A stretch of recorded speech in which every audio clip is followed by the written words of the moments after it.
Assalamualaikum, nama saya Izan Nadira binti Ibrahim daripada Cawangan Kubang Krian.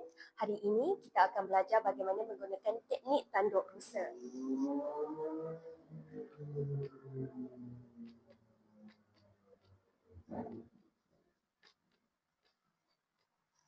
Asas nombor bagi teknik tanduk rusa adalah 5.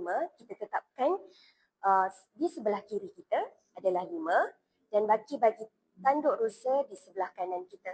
Sebagai contoh,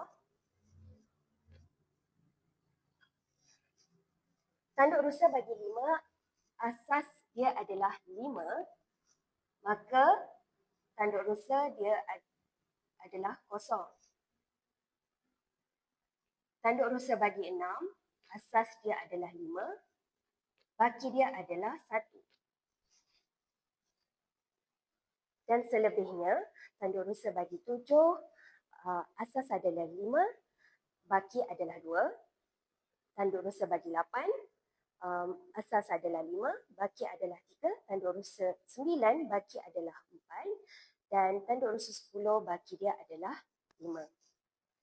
Sekarang saya akan tunjukkan bagaimana menggunakan teknik tanduk rusa dalam penambahan. 8 tambah dengan 7, apabila kita menggunakan teknik tanduk rusa, automatik akan naik 1.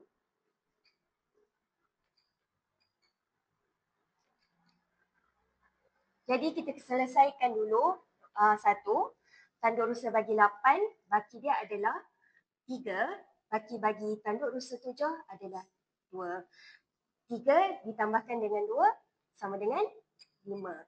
Itu sahaja daripada saya. Terima kasih.